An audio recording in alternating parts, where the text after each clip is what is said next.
नमस्कार. मी सौ अनुज्ञा अनिल जोशी. ऐकूया कृष्ण विचार. लक्षात ठेवा, बुद्धीच्या अंतरंगातून उमटणारा प्रत्येक विचार हा दुसऱ्याच्या भल्यासाठी केलेली प्रार्थना असावी. सत्कर्म अशी करा ज्याचा साक्षीदार फक्त आणि फक्त परमेश्वरच असावा. सतत भगवंताचे नामस्मरण करा. आता ऐकूया भगवद्गीतेतील 9वा अध्याय. ओम श्री परमात्मने नमः. श्रीमद्भगवद्गीता अथ 9मोऽध्यायः. श्री भगवानुवाच इदं तु ते गुह्यतमं प्रवक्ष्याम्यनसूयवे ज्ञानं विज्ञानसहितं यज्ञात्वा मोक्षसे शुभात्. राजविद्या राजगुह्यं पवित्रमिदमुत्तमं प्रत्यक्षावगमं धर्म्यं सुसुखं कर्तुमव्ययम्. अश्रद्धधानाः पुरुषा धर्मस्यास्य परन्तप अप्राप्यमान्निवर्तन्ते मृत्युसंसारवर्त्मनि. मया ततमिदं सर्वै जगदव्यक्तमूर्तिना मत्स्थानि सर्वभूतानि न चाहन्तेष्वस्थितः न च मत्स्थानि भूतानि पश्य मे योगमैश्वरम्.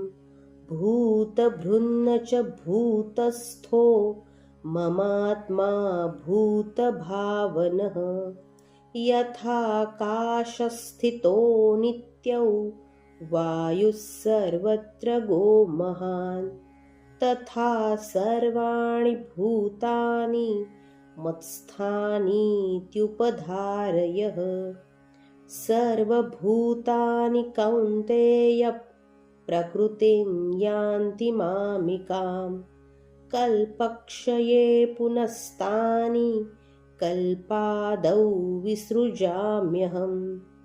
प्रकृतिं स्वामवष्टभ्य विसृजामि पुनः पुनः. भूतग्राममिमं कृत्स्न मवशं प्रकृतेर्वशात्. न च मान्तानि कर्माणि निबध्नन्ति धनञ्जय. उदासीनवदासीन मसक्तं कर्मसु. मयाध्यक्षेण प्रकृतिः सूयते सचराचरम्. हेतुनानेन कौन्तेय जगद्विपरिवर्तते. अवजानन्ति मां मूढा मानुषीं तनुमाश्रितं. परं भावमजानन्तो मम भूतमहेश्वरम्. मोघाशामोघकर्माणो मोघज्ञानाविचेतसः. राक्षसीमासुरीं चैव प्रकृतिं मोहिनीं श्रिताः. महात्मानस्तु मां पार्थ दैवीं प्रकृतिमाश्रिताः. भजन्त्यनन्यमनसो ज्ञात्वा भूतादिमव्ययम्. सततं कीर्तयन्तो मां यतन्तश्च दृढव्रताः. नमस्यन्तश्च मां भक्त्या नित्ययुक्ता उपासते. ज्ञानयज्ञेन चाप्यन्ये यजन्तो मामुपासते. एकत्वेन पृथक्त्वेन बहुधा विश्वतो मुखम्. अहं क्रतुरहैयज्ञस्वदाहमहमौषधम्. मन्त्रोऽहमहमेवाज्यमहमग्निरहं हुतम्. पिताहमस्य जगतो माता धाता पितामहः वेद्यं पवित्रमोङ्कार ऋक्सामयजुरेव च गतिर्भर्ता प्रभुः साक्षी निवासः शरणं सुहृत् प्रभवः प्रलयस्थानं निधानं बीजमव्ययम् तपाम्यहमहं वर्षन् निगृह्णाम्युसृजामि च अमृतै चैव मृत्युश्च सदसच्चाहमर्जुन त्रैविद्या मां सोमपाः पूतपापा यज्ञैरिष्ट्वा स्वर्गतिं प्रार्थयन्ते ते पुण्यमासाद्य सुरेन्द्रलोकमश्नन्ति दिव्यान् दिवि देवभोगान् ते तं भुक्त्वा स्वर्गलोकं विशालं क्षीणे पुण्ये मर्त्यलोकं विशन्ति एवं त्रयी धर्ममनुप्रपन्ना गतागतं कामकामा लभन्ते अनन्याश्चिन्तयन्तो मां ये जनाः पर्युपासते तेषां नित्याभियुक्तानां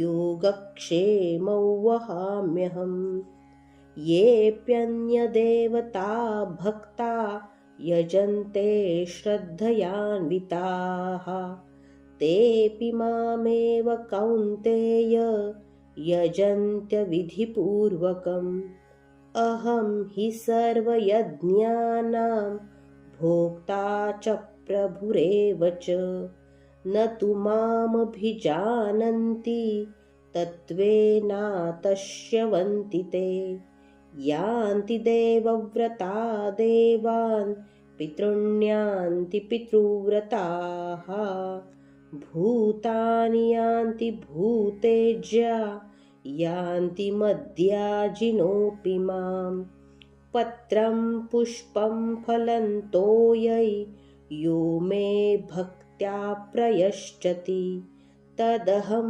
भक्त्युपहृतमश्नामि प्रयतात्मनः यत्करोषि यदश्नासि यज्जुहोषि ददासि यत्तपस्यसि कौन्तेय तत्कुरुष्व मदर्पणम् शुभाशुभफलैरेवं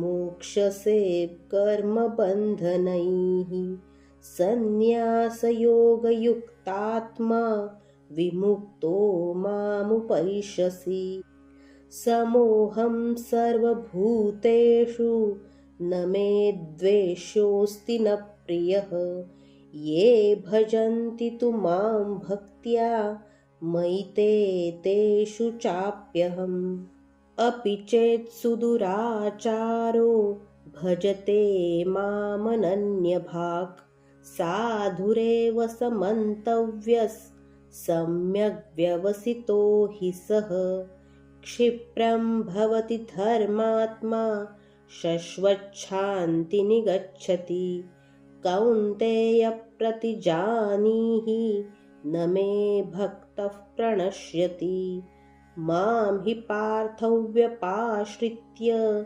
येऽपि स्युः पापयोनयः स्त्रियो वैश्यास्तथा शूद्रास्तेऽपि यान्ति परां गतिम् किं पुनर्ब्राह्मणाः पुण्या भक्ता राजर्षयस्तथा अनित्यमसुखल्लोकमिमं प्राप्य भजस्व मां मन्मना भव मद्भक्तो मद्याजी मां नमस्कुरु मामे वैष्यसि युक्त्वैव मात्मानं मत्परायणः ॐ तत्सदिति श्रीमद्भगवद्गीतासु उपनिषत्सु ब्रह्मविद्यायां योगशास्त्रे श्रीकृष्णार्जुनसंवादे राजविद्या राजगुह्ययोगो नाम 9मोऽध्यायः। हरये नमः हरये नमः हरये नमः. ओम श्री कृष्णार्पणमस्तु. अशीच भगवंताची अखंड सेवा करूया. रामकृष्ण हरी.